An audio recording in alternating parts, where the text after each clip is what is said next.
very much.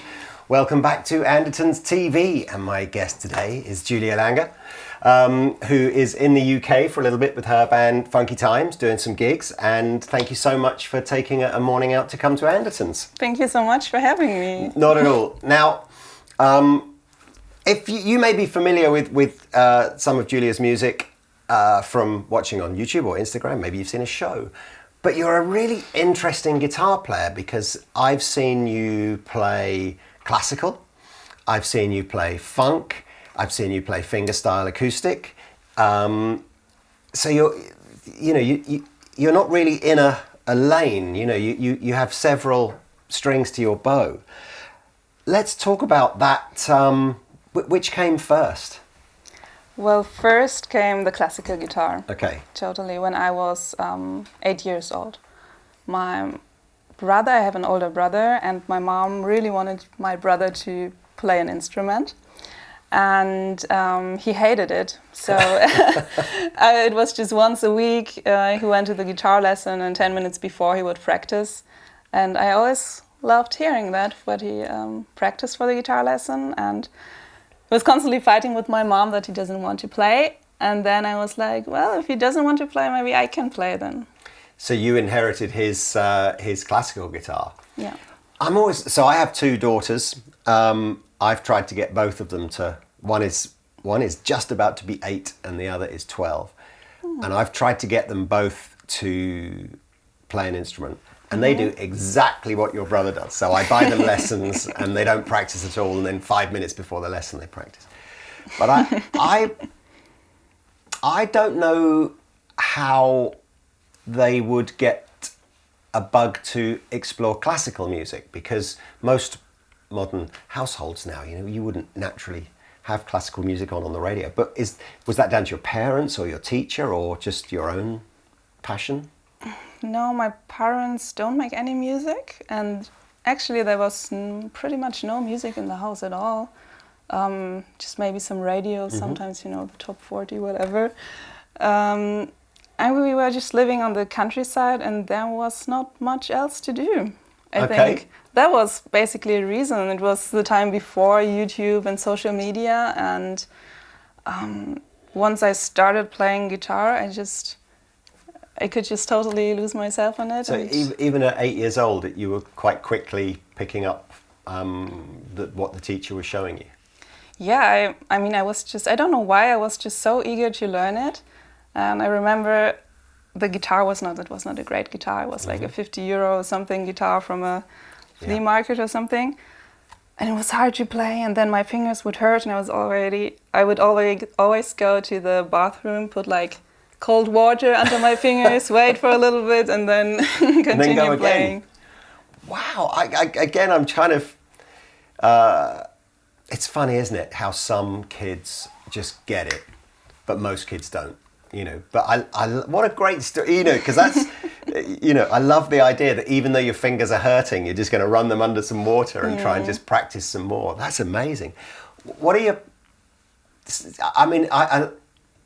I know that many teachers will want to teach classical guitar, but did you, how did you kind of relate to what your guitar teacher was playing you? Because it's not, I think my girls want to, I can see the times that they have a little flash of inspiration is when they might play something and it sounds like something from the radio.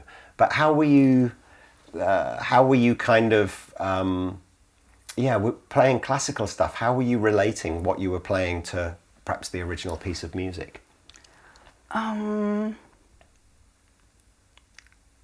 I don't know. It started like my first teacher was not like super classical teachers. It was just like very beginning guitar playing, nursery rhymes type things. First notes, and then it was like, I think like, the first chords.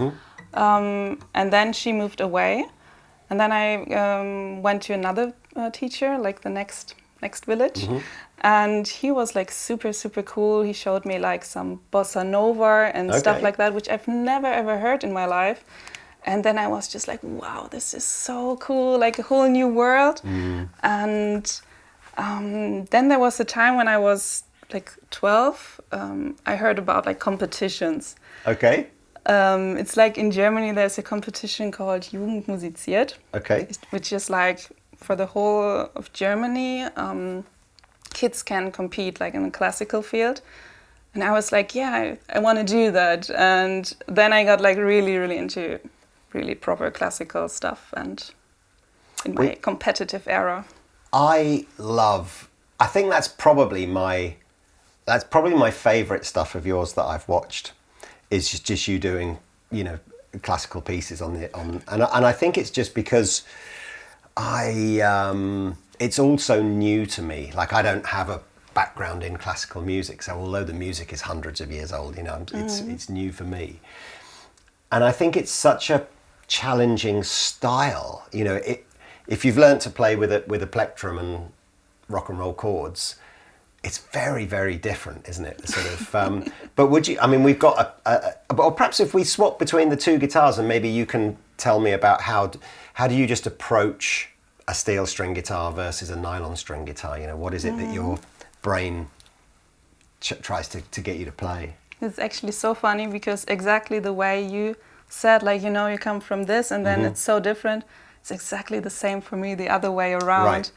Like people think, yeah, this is a guitar, but no, it's It's very different world. Yeah, even within just fingerstyle generally, you know, your fingerstyle versus flat picking is like, I think they are all skills and disciplines that you just have to. I remember picking up a mandolin going, well, how hard can it be? Because I can play guitar. And you're like, it's a completely different instrument again. I'd love to hear, again, this is just me being selfish. I just like hearing you play Spanish guitar. But if we can have a little listen to that. And maybe again, you can sort of tell me, when you were learning, did you have a composer that you liked best, or were you even getting into players that you know on the classical guitar that you liked? Yeah, totally. I really loved like the compositions and the arrangements of Roland Dion. And I was especially interested in Spanish classical music, so Ibanez, stuff like that, because I also love flamenco. I was going to say, is that more of a flamenco kind of crossover, or is it still quite traditional? It's still quite traditional classical, but with that Spanish touch, I would say. Yeah. Well, and things like, I find if I pick up a nylon string guitar, your vibrato has to be different. You know, it's not like a side to side thing. It's like it's more of a just almost making your finger vibrate kind of thing. And obviously, you know, it's much more finger style than strummy kind of thing. But I don't even know if this guitar is in tune, so apologise if we need to tune it. But let's have a little. I'm interested. Just what would where does your brain want to go with this kind of guitar? Is that like a very new guitar? That's just one we had in the store. So it's crazy. Like with classical guitars, you just feel when they haven't been played. That's interesting. It's like those instruments, they kind of evolve after some time. Like, and when it's completely fresh, it's like. Is it too tight stiff. or something? Like the sound, the feeling, it's super weird. I don't have that with electric guitars. I think there's something about. I mean, you can pay. I was talking to a guy recently. You can pay tens of thousands of pounds for a good classical guitar. You know, Yeah. So this is like a few £100. This one. So, but I know what you mean. There's a real. I think if you sort of at conservatoire level, the expectation is you will have a really expensive, you know, instrument. But I know what you mean. But I think the same is true with steel string to an extent. Like people often say the worst your guitar will ever sound is the first day that you buy it, and then every 6 months or every year that goes by, if you play it, it kind of loosens up. Maybe it's interesting that you make that observation.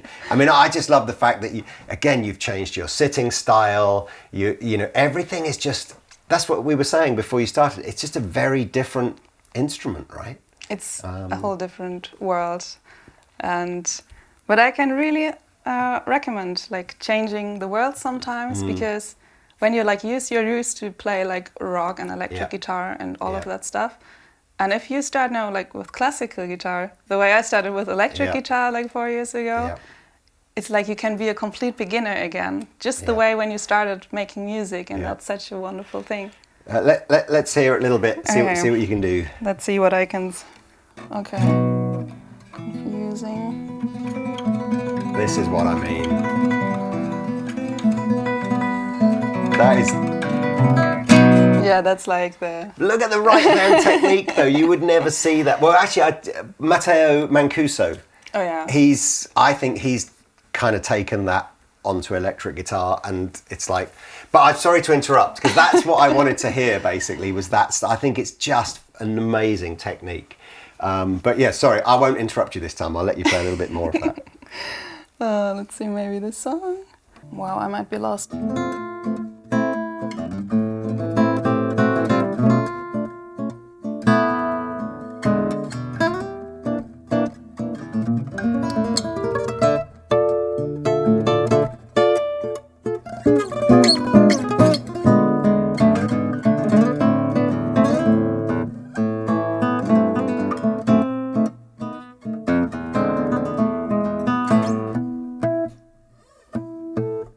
That looked really difficult. I mean, I'm not sure. I think that would take me years to get my right hand to be able to do that.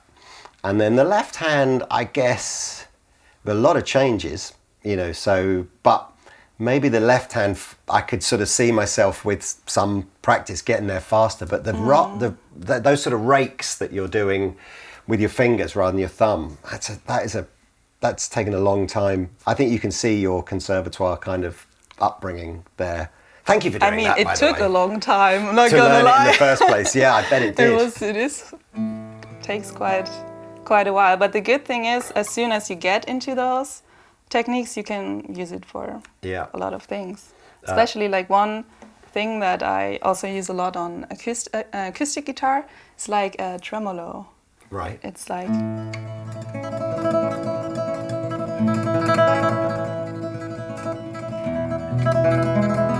So you're literally just subtly changing the volume that you're hitting the strings with there, just to give it that sort of movement. That's a great. What do you do when you just want like half an hour just to chill out at home? Are you going to pick steel string, nylon string, or electric guitar to just have your one-to-one kind of moment with?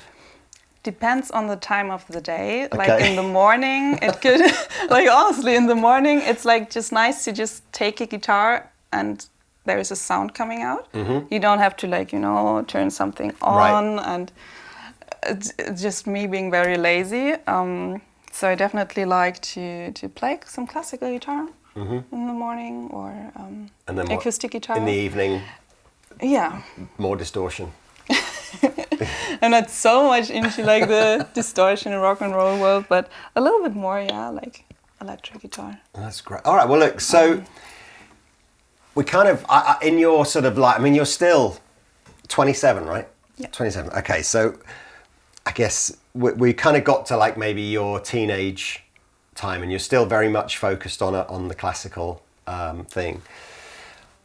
When was that sort of, can you remember beginning to expand your horizons of listening to guitar players, and can you remember who the first electric guitar players were that you heard that you went, whoa, okay, what's all that about? Yeah, so there were 2 turning points, I think, in my life. The first one was I was 100% into classical guitar competitions and so on, and then there was one competition and I was just really, really annoyed by it, and it just made me think like, wow, why didn't I get the prize? And it was weird, like the people in the jury, how are they called? Like a jury, the judge. Yeah. They were like, yeah, we gave this guy the prize because he came from Croatia and he had a longer way, but actually you could have had the prize, and like things like that. And I was like, oh, that's so weird, and actually I'm kind of replaceable, like in a way that you, like, everybody plays like the same repertoire. Okay, in classical you mean? Yeah, like not not the same, but like this one, super You know, it's like really interesting. the way like some people, like everybody starts on electric guitar, I don't know, playing. I always get, you know, I find the idea of music being competitive and having exams, I've always felt quite uncomfortable about that. I've always felt that music should be just joyous, and you should never feel, no matter what your ability is, you should never feel like you've failed at something, you know. Whereas I wonder if the classical, certainly the more traditional education system, is very much like you learn this and then you get a certificate, and if you're not good enough you don't get the certificate. And I'm just like, oh wow, that's like, you know, that's pretty crushing when you're 11 years old or whatever. I mean, it is. But, and the whole environment, like you really practice so much to get like the pieces, like, you know, ready for the competition, which means you practice them for months, sometimes for a year, to perfection, like every little bar of that piece. And then you're in that room with 3 judges, maybe your guitar teacher and your mom, that's all. Everything is super silent, there's no applause in between of the pieces. You're just there with shaking hands, playing it, and then at the end you get a number. Super young, right? Still like a kid, basically. Yeah, I mean, there's parts of me that goes, if the objective is absolute elite excellence, maybe that's the only way to do it. But I just think there'd be a lot of really crushed children who maybe they'll just go, I'm not even going to play anymore because it's just damaged me emotionally too much. You know, it's just... Maybe, but it was also like a great way to be like super motivated to practice. So it really pushed me so much to do it, and I really liked it back then. So I think you're being a bit German here. I think it's just like maybe you're just being like must be the best. It's like maybe it's why you always win all the sporting tournaments, I suppose. But no, I don't know. Look, I guess, you know, I just like to see people having fun. But look, so we were about to say so this idea that you didn't feel able to perhaps express yourself as an individual playing classical. Exactly, because if I didn't play those pieces, someone else is going to play those pieces, going to record them maybe on YouTube, make a nice video. And then I thought like, okay, like it's still fun, I like it, but like in 20 years, or like, I don't know, in 70 years, whenever, like I'm not on this planet anymore, what will I leave on this planet? I want to do something that do you think is just like be mine here in 70 years? No, I didn't. I didn't think about YouTube, but about music and like recordings and what I've, you know. So the idea of you're so grown up, like so you're even thinking about what is your musical legacy going to be, you know, at like 15 years old or something. I think that's amazing. I mean, I put all my time, like every single minute I had, into the instrument and into learning. So I have my thoughts about things. That's great. But okay, so who was the musician? Who was the guitar player that made you think, whoa, what is this other instrument here that? Exactly. So after that competition and my weird thoughts, I kind of really discovered Tommy Emmanuel. Okay. And people like Mike Dors and so on. All beautiful people. And I went to some concerts and I was like so blown away that they have so much fun on stage. Like they play and they smile and they have a good time, and they don't feel like, at least it doesn't seem like they're full of pressure. And I was like, wow, that's a different world. I want to play steel string guitar. Isn't that interesting as well? Because that is the other thing. The classical world is very serious, isn't it? Yeah. Whereas I think the folk and acoustic and rock and roll is a bit more light. So actually, your first guitar players, they weren't on electric guitar. We were still talking about acoustic guitar. I mean, it's the first turning point.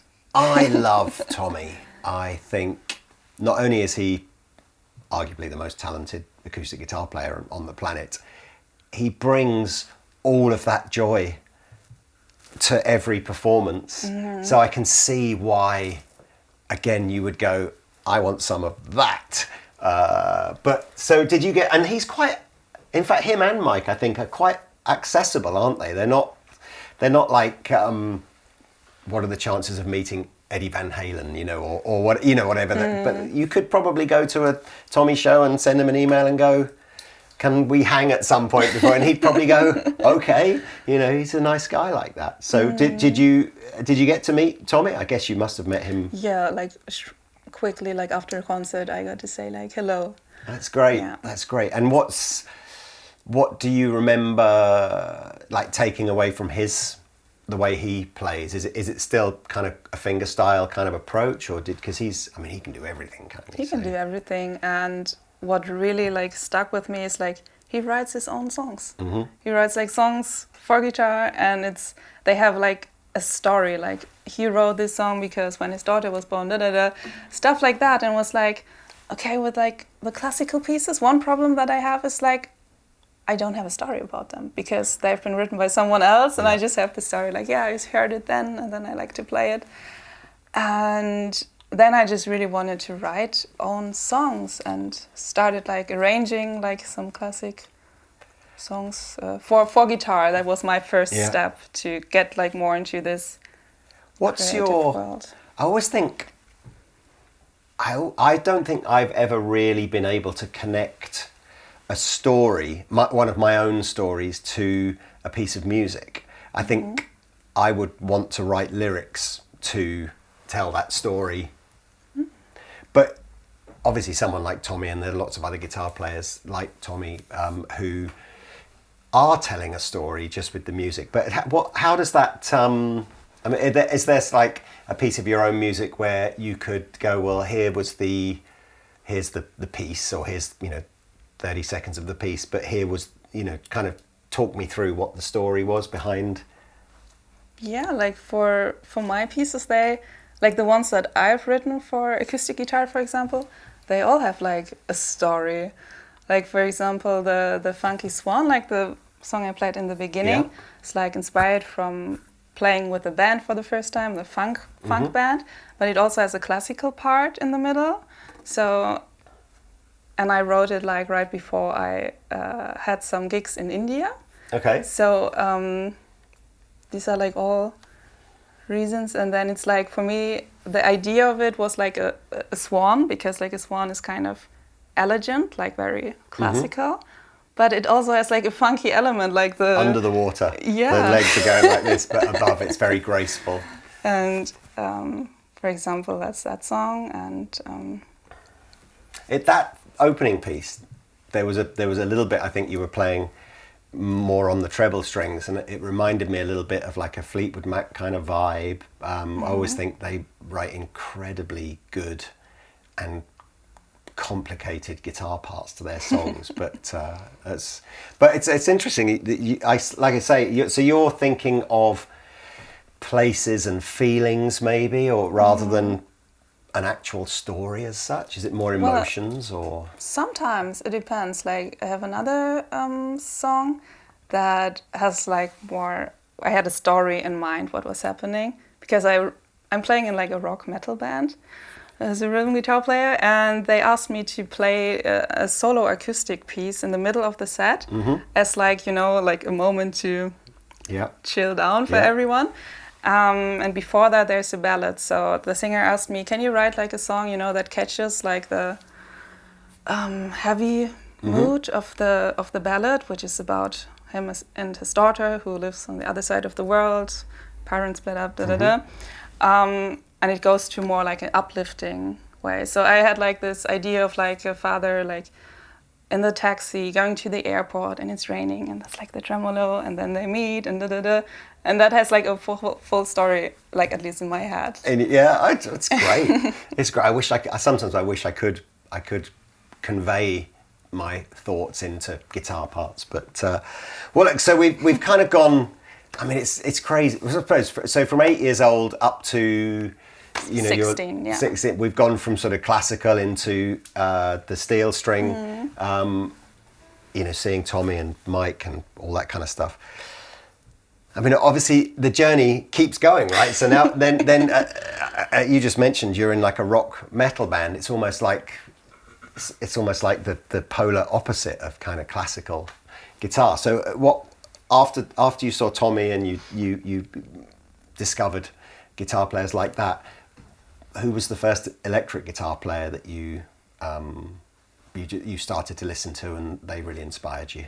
It was Cory Wong. Oh, okay. Wolfpack. So the funk thing, where's the funk?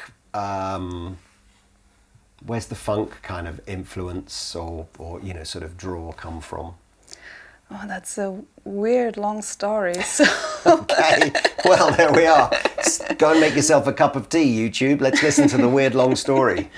Okay, so after school I wanted to study music, and obviously I was this weird like classical acoustic guitar kid that wanted to write like own songs but not study classical guitar.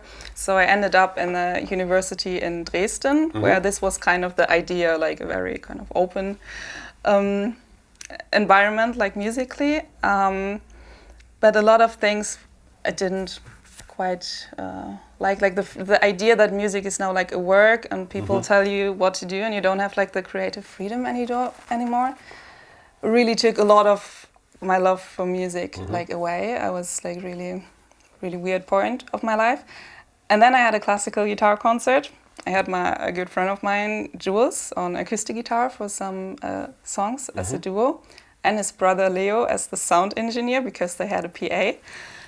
And played that concert, nice castle, everything super cool. The presenter came to us and said, yeah, guys, you all seem like very skilled and maybe next year I need like a Frank Sinatra trio to play an evening like New York. Can you do this? And the guys just said, yeah, sure, a gig is a gig. And we were like, oh my God, okay, let's do it, like something out of comfort zone. We were not a band, we did not plan to be a band. And the next summer we spent on Frank Sinatra, like, you know, and so on. And we felt like, okay, maybe that's not our, forever kind of thing. But my friend Jules, he had the idea, let's add a funk part in the middle of one of those jazz songs. So there was like a weird break and then...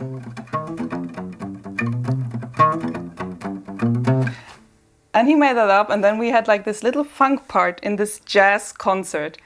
And we all just really loved that 1 minute of like that funky part so much. And I was like, wow, it's been a great time, you know, now the concert is happening. Let's record this little snippet as a memory for ourselves. And then, you know, I put the camera somewhere. I was like, okay, how can we fit everyone into the video? Just in the living room back there. And then I was like, okay, maybe I'll post it on Instagram so we can promote the concert. And I was like, oh, what do I write, you know, these captions on Instagram? And then I wrote Funky Times with Jules and Leo.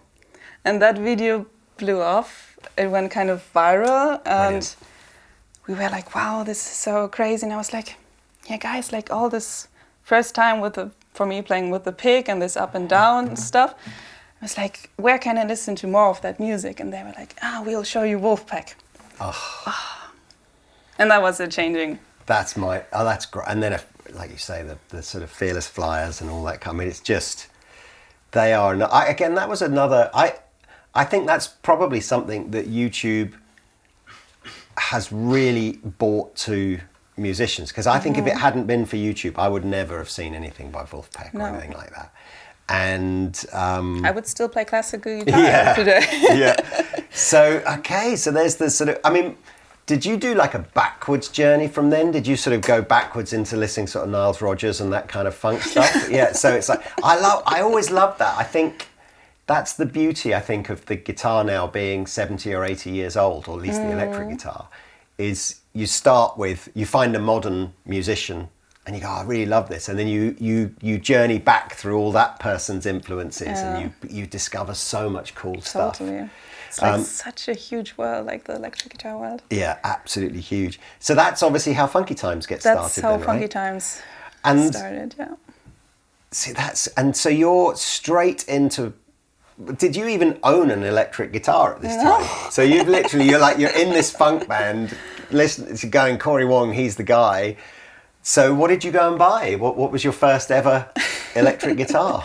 Well, actually, like, how was it? the first video was on acoustic guitar, actually. I played on my acoustic guitar, like this kind of stuff. And then I just always took like guitars from Jules. Right. Whenever like we all lived in different cities, but we come from the same area. So when it was Christmas, then we were like, let's try to do one more video. And everybody like made up some riffs and so on. And the very first guitar I had was, like, I got an electric guitar when I was actually a kid as well. I had a phase of wanting to play some rock music. It was a G and L. Oh yeah, cool. But it was like, I don't know, super old then, and the action was really bad. So and then the first one I had was an Ibanez. So you went straight, because I know that's obviously what you've played. That's what I've seen you play in the band. Okay, cool. And so do you think have you had enough electric guitars in the time that you've been playing electric guitar to really feel like you've found the style of instrument that you like, or are you pretty much just you had a sort of a Strat style guitar from day one, and that's what you've carried on playing? I think because of like the Cory Wong influence in Wolfpack, it was pretty much straight away gravitating. No 335, no Les Pauls, just stick with the Strat style guitar. And Kind of, but I feel like there's so much more to explore, and I wouldn't say like I'm at the point where I found my electric guitar, like 100%, like my type of guitar or sound or everything. It's like evolving. Now, but you mentioned another project that you're involved in, which is the sort of rock metal thing. I mean, I still find it, most of the time when I'm interviewing people, we're talking about a 30 or 40 year period of time to talk about, and I'm sort of going, this is just, you've packed so much into a relatively short space of time. So you're doing the funky thing, and obviously that's been hugely popular on YouTube and Instagram, and obviously opened lots of doors for you. Where did the rock metal thing come in, and also just what was the biggest challenge about being in that band? It's a super random story again. There's this very famous comedian in Germany called Bülent Ceylan. Okay. And he was always into rock and metal, and he used to have a band as a young adult teenager. And he wanted to start that again, write his own songs and tour. And they were looking for a guitar player just for a video shoot. Okay. And like someone in the area. And he wanted to have like 2 girls on guitars, to have like a mixed band or whatever. And they were looking for people, and they didn't find anyone. Okay. And the management found me on Instagram, and they kind of contacted me, and I was like, okay. Like, of course, I know this guy. Like, he's super all the he's time. He's like a really famous comedian, is he? Really, really famous. Okay. And I was on the phone, and they were like, yeah, we need like a guitar player for video shooting. So it's just like you fake, right? It's just a video. Can you do this? And it's like, I guess so. Like, I don't have like a black metal guitar, but I can organize one. And they were like, can we also make, like, we have stylists there, can we do like a different style for you, to some makeup and so on? Yeah, you can do whatever you want. like I don't care. You're like Ace Frehley or something with a massive sort of black and white kind of Kiss makeup on and all that kind of stuff. Not so crazy, but like really black, and I got some red hair and blue hair and stuff. And I thought it's really fun. Like, when do you have the chance to, just to mime?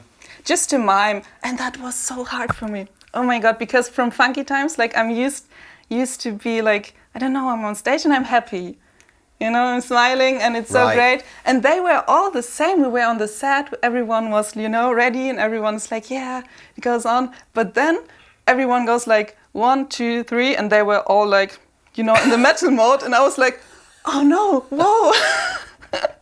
So the first take I was like smiling and couldn't like, because it was like so instantly like this switch for them. And off the back of the video, did that then become a gig for you, that you would become the guitar player to go and perform live?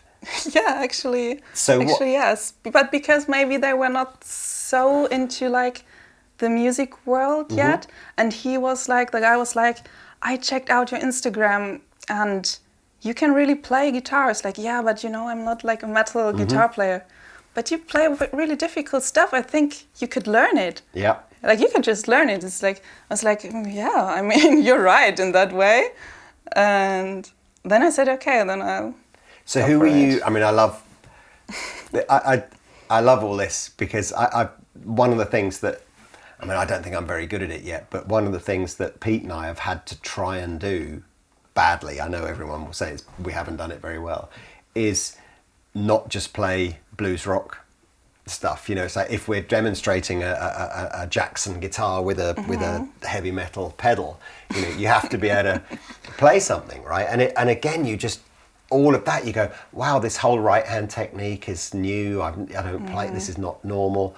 And it's interesting how much, I think if you don't play the guitar and you watch someone, this is the hand, you go, wow, that's all the difficult stuff. But if you do play guitar, you go, actually, this is the harder hand, which doesn't sound like it should be. But who did you sort of go, right, I'm going to go and listen to a ton of this person on YouTube or whatever? What albums did you go and buy and learn then to be in a rock metal band?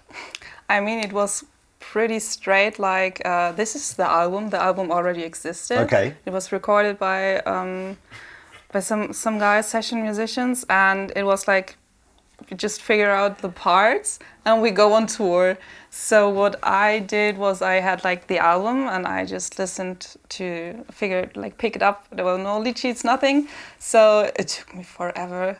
But first, things like palm muting and stuff. Well, I suppose you've maybe done a little bit in funk, right? I guess. Yeah. A little bit, but it's different. Also, you have to mute. Like really, muting is like half of the job in electric guitar. Yeah. To be honest, in classical guitar, not at all. Totally different. There's really no muting, is there? There's no muting. In fact, it's the opposite. You want every note to ring. Yeah. You never mute like a note if you play like, yeah. That's superb. So different. So, and were you getting into the world of like, had you ever had a distortion pedal or anything like that before? Was this all like, because metal is not just the technique, it's you got to know how to dial the sound in and all that kind of stuff. Or were you already quad cortex? I already had the quad cortex, and then I was just switching, like, you know, adjusting, tweaking the sounds to just rebuild like the sounds from the album, basically, without knowing like too much of what I'm doing. Just like sounds like this. Okay, fine. Next song. So we've gone conservatoire level classical, Tommy Emmanuel, Corey Wong, I don't know, James Hetfield, whoever your metal thing is. But I'm not an expert at metal. I would really not call myself an expert. I can get into like, you know, a program and understand like, okay, these are the songs, and then I can play it. But I can, like, you know, do like a presentation about the history of metal and show you like. What I mean, I'd love. We'll plug the electric guitar and we'll do a quick gear rundown. But I sort of feel like I'm intrigued. What's next? I mean, in your mind, do you set yourself, by the time I'm 30, I want to have done this project, and then 35 this, or are you just going with the flow and seeing what's happening? I mean, for the moment, Funky Times is like really like a lovely project that's like so much joy, and we've been on a long tour now, and now we have 3 gigs coming up, London and Madrid and Barcelona, and that would be like the dream to really get it to just the next level, bigger venues. Yeah. And be able to feel like that's something you could do like a 3-week or a 6-week or whatever, just make it bigger and bigger. Yeah, totally. Yeah. And then for me, very personally, the acoustic guitar is kind of like a place where I can like combine everything from all the influences. So from the classical playing to do something groovy and so on. Maybe the metal thing. So you think your heart is saying maybe go back to more of the Tommy Emmanuel kind of show for yourself, and rather than you know, I don't know, whatever there's a, like, I think it's interesting you say, because the comedian you talked about, nowadays it feels like when bands are put together they have an image that they want. So they'll want a girl guitar player, or they'll want a certain look for a band. And I think that's interesting because it does throw opportunities out there now. So, you know, I mean, if a big artist came along and said, hey, you know, we're doing a world tour and you're the right look for the band, you know, would you do it? Is that the sort of thing that appeals, or do you sort of like, as in just, would you be, I'm going to get her name wrong, but one of the people I follow on Instagram is Sophie Giuliano, and she's obviously getting some fabulous big gigs now, which is great. Charlie Puth, I think. Yes. Yeah. So is that the kind of thing that if an opportunity like that came along, or do you think you're drawn back to more doing your own music and doing something that's maybe more meaningful to you? I mean, those opportunities are crazy and super amazing, and I would be like really happy to do something like that as well, especially if it's like artists that I really, really love, like bigger artists. But for example, for this rock metal thing, it's like a very small part of the year. It's maybe one tour of like 1-2 weeks, or like 2, 3, 4 festivals in the summer. And that's just like perfect, because we've played like Wacken, like super crazy, huge festival. So we have, like, I had those experiences and could do this, but there's still like the majority of time for my own project, for Funky Times, for whatever I want to do. And that's like perfect for me. So if an artist came and would be like 365 days a year, you have to be in this project, and it's like 200 gigs a year, then I would probably... It depends on the artist, right? If it was Bruno Mars, I would say yes. How weird is that? In my head, I'm going, Bruno Mars, you're never turning that one down. No. Or Wolfpack, give you the whole kind of like, you know, come on then, come and join us for... But they don't play that much. They don't This is true. tour so much. I mean, it's Mateus has got the Bruno Mars gig, hasn't he? It's just like, oh boy, can you imagine that? I'm not even sure if I could... I mean, I don't have the chops for that, but you've got to be able to play and be part of the dance routine as well, that haven't would you? be no Like, problem. oh, really? Yeah, okay. I love that stuff. There you go, Bruno, if you're watching. That would be insane. Okay, cool. Look, let's do the gear thing, because we've talked a little bit about your. Although actually, you said Baton Rouge is an acoustic guitar brand that you typically use, isn't it? Yeah, I also have like a small kind of Taylor guitar. Yeah. That is really, really nice, and a handmade guitar from a luthier. Okay. From Tino Battiston, which I'm not like familiar. Just a French steel string. Okay. And on the nylon string guitar, do you have something really special on that? Yeah. I knew you would. I had no idea. You know, in my mind, the top of the range Martin acoustic that you can go and buy, D45, you know, beautiful guitar, all the heritage, all the bling, is sort of £10,000. You know, that's like, for me, that's like, there can't be anything better. And then you go into the Spanish world, and that's like the entry point. But you know, like people are spending 25,000-30,000 on a. So maybe it sounds a bit rude to ask. Was yours more than 10,000 euros then?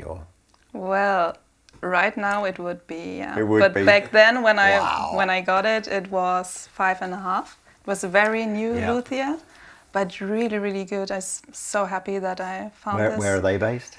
In Offenbach am Main. Okay, so it's close a German to Frankfurt. luthier, Yeah. A German guy, but now he has like a waiting time of 10 years, and it's over 10,000.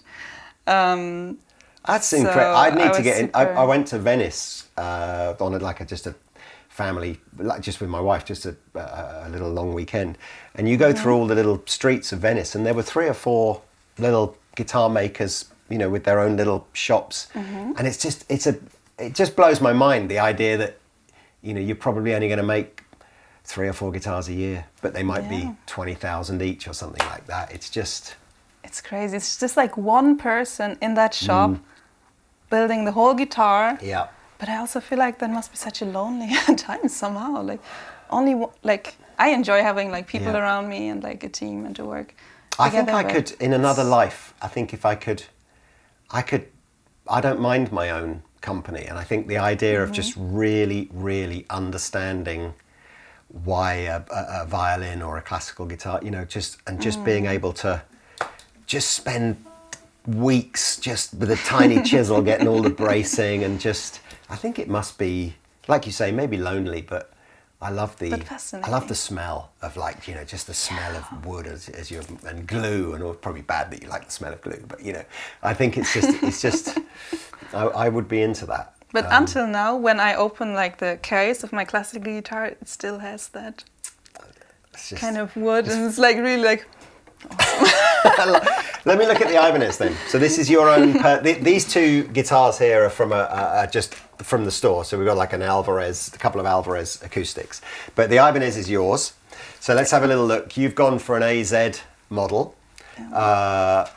Which I'm kind of not surprised about. I mean, that's the sort of, this is the Ibanez for, I guess, a guitar player that wants a sort of something that's more Fender-y maybe than the sort of the shreddy kind of stuff that Ibanez might be better known for. Brilliant guitars. What was it about this guitar in particular? Is it the neck or the weight and the size? What is it that you really liked about that? I think it's very comfortable to play, which is very important for me. And then I don't know, it was just one of the first like guitars that I've tried from them. It felt good, and here I am. And here I am. And the Quad Cortex, you said you've had that for a few years now. The Quad Cortex. I started with a normal pedal board, just a few small pedals, and then somehow I got into the Quad Cortex because I needed it for a certain gig kind of. I mean, this is Julia basically arrived today with just a gig bag, guitar in the bag, Quad Cortex in the front pocket, and that's all you need, right? You are basically you're gig ready now. It's just like, that's it, plug me in, let's go. And I can have my acoustic guitar plugged in plus the electric guitar like simultaneously. Right. And that's like really a game changer because I often have like most of the time both guitars with me. Yeah. And you just have this small box. That's all. And is this sort of typically, you've got your kind of 8 patches. We were laughing before because some of your patches have an English name and some of your patches have a German name, so I don't know what they all do. They're all quite clean though, aren't they? So is this a typical kind of Funky Times sort of set of patches rather than your sort of rock metal sort of project? Totally. Like I could show you the rock metal patches if you want to know. I want to see what the German names are for your rock metal patches. Oh my god. Let's see where they are. Like that's the amazing thing about the rock metal thing is it's all with MIDI. Oh, all the patch changes are done to a track. Yeah, right. Exactly. So you don't have to touch anything. You can just... I don't have to touch anything. That's like so cool. You can just go somewhere. Oh, well, there we are. They're not as German sounding as I thought they were going to be. So I mean, look, I just think I would love to just find yourself a patch that you like. I mean, actually, we should talk about the Funky Times. You've got some dates now. I think by the time this video comes out, those gigs will probably be in the past. But you said you've got another tour booked for next April, so that's April 2026. Yes, exactly. Is that all across Europe as well, or just staying in Germany? Or it will be in Italy, Milano. Nice. You know it, Milano. Then we go all the way up to Copenhagen, very probably, not like 90% confirmed, to the Netherlands, Utrecht, and a bunch of German dates, and also Prague. Oh, we haven't been in Prague yet. Is it basically, is a Funky Times tour just all the nicest cities in Europe that you'd like to go to? Is that what it's like? Secretly, you're just ticking off all of your sort of tourist things that you want to do? Maybe. Well, let's play out with a little bit of something that you like on sort of Funky Times. Okay. It's been an absolute pleasure having you come visit Andertons and talk to you about guitar. It still blows my mind that you've kind of managed to embrace so many different styles of guitar playing in what is still a relatively short space of time. And I'm loving what you do on Instagram and with the band as well. So if you're not following Julia, we'll put the links in the description below. You should go and give her a follow and have a watch. But good luck with everything. Thank you so much. I hope Bruno Mars phones you as a result of this video, and next year you can get me tickets to go and see a Bruno Mars show, and it'll be amazing. Maybe. But this year, I could give you tickets for Funky Times the day after tomorrow. That would be great. But is that in London? Yeah, it's Fox and Firkin in London. Well, that's not far. Maybe we will. Maybe we will. Anyway, look, take it away, please. Julia Lange, it's been an absolute pleasure. Thank you so much for coming on. Thank you so much for having me. You're welcome.